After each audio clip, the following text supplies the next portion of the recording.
I know all of you love price action trading, price action strategies, and that's why in this video I've prepared 8 price action tips, tricks, and actual complete strategies that you can use across any time frame, across any market.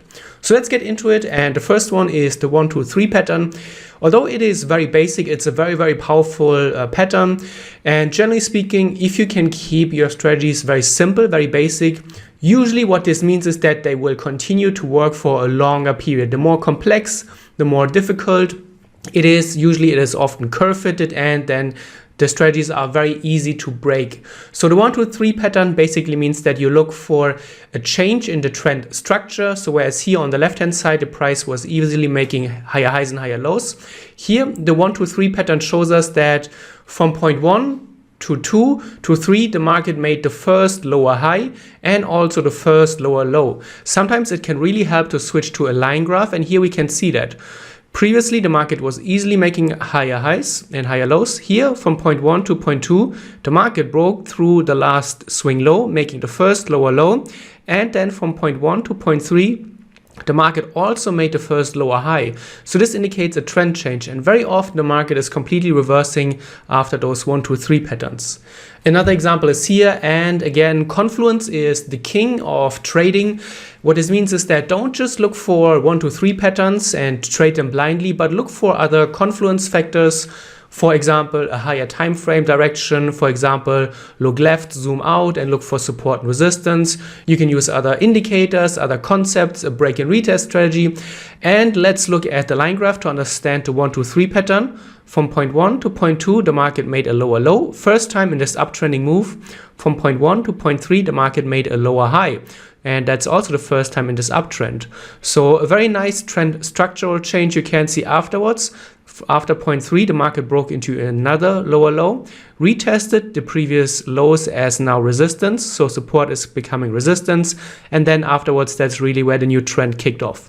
The next signal is an engulfing strategy at key resistance. So a lot of people know about engulfing candlesticks. A lot of people like to trade support and resistance. But as I keep saying in so many videos, confluence is the king of trading. And what this means is that you combine different components, different signals, different indicators, tools, whatever, to form more robust trading ideas.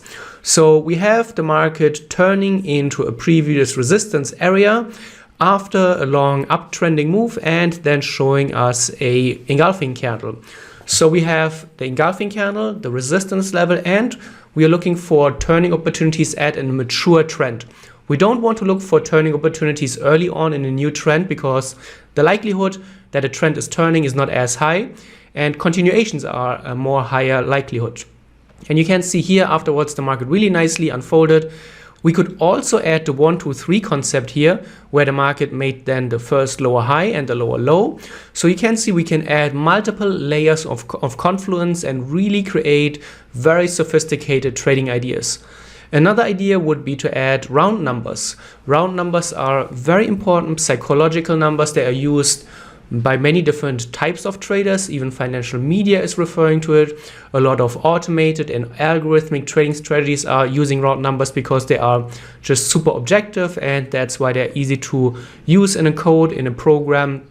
And you can see that the market is often reacting to round numbers. When you use TradingView, you can look for the indicator called round numbers above and below, and you can then very nicely see how this indicator plots the round numbers 65, 64.5, 64, and so on. And you can see the market is often reacting to those areas very precisely. You could then add other confluence factors on top of that. For example, look for a 1, 2, 3, look for an engulfing candle, look for other confluence factors, and then time your trades with a break and retest, a breakout, a reversal around round numbers. Triangle continuations are a very powerful continuation signal. So when you are looking at an initial downtrend, you can see the market has rolled over from uptrending market to then suddenly giving us a very strong bearish reaction. This is the strongest bearish candle that you have seen during all of this uptrending move. So a very strong setup. And then afterwards, the market fell flat. You can see after this big bearish candle, the market didn't continue. However, you can see the market paused and moved sideways for a bit. There was a lot of pressure building up. You can see the market started to make lower highs. And this is an indication that if every time the buyers try to come in, the sellers push the price lower earlier and earlier, creating this lower sloping trend line. And then on the breakout, you can see afterwards there was even a retest. That is where new trends then often emerge. Triangle continuations are looked best at in an existing trending environment. So the market is here in an uptrend, broke the previous high, and you can see to the downside we have this upward sloping trend line. And what this means is that every time the market moved lower, the buyers came in earlier and earlier and earlier, and they really bought up the prices quicker and quicker, creating this upward sloping trend line and indicating a lot of pressure that was building here. And then you can see the breakout that happened afterwards really led to this explosive move, and all of this buying pressure was already forming here previously. Triple taps are among my favorite patterns. A triple tap is also showing a trend exhaustion. If you, for example, add an RSI or a MACD indicator here on top of that, you will see that this is giving you a divergence. And what this means is that in an existing downtrend, every subsequent low is showing more weakness. So whereas initially the trend was able to move lower very quickly, the next move was already much shorter. You can see we suddenly have a strong bullish correction wave here. Then the next push from point 1 to point 3 is even weaker. You can see the price was barely able to make a lower low. And then afterwards, when the market was breaking out of this pattern, a new trend unfolded. So a triple tap is often an early signal that a trend change is likely. An upward sloping channel are great opportunities to look for trend continuations. So upward sloping channels are used for trend continuation trading. Once you identify an upward sloping channel, make sure that you only trade on the lower end of the channel because you are trading with the trend. So you want to buy at the lowest possible point. You have great confluence. You also want to make sure that you consider taking profits when the price reaches the higher channel line. You also don't want to get long close to an outer channel line because the likelihood that the price may continue higher is very low. Upward sloping channels are really great because they help you find trend entries into the existing trend direction. And when you trade with the trend, usually this means that the market is unfolding quicker. You don't have as much volatility against you. You don't have to hold your trades for that long. And it's usually a smoother ride compared to trading against the trend, where it's usually much harder and the trades tend to fail more often. The breakout buildup, or what I call it sometimes is the lower bounce, is a very powerful tool. It's a continuation tool in this context. You can see when we look left, the market was already trading lower. And then sometimes those trends pause for sometimes extended period of times. And the pause of the trend here was in the shape of a range. The market put in this support level here, put in the resistance level here, and then how is the market moving into the support level? So keep in mind we are in this bigger picture downtrend, and every time the market hit the support level, it bounced higher, but each bounce was shorter and shorter.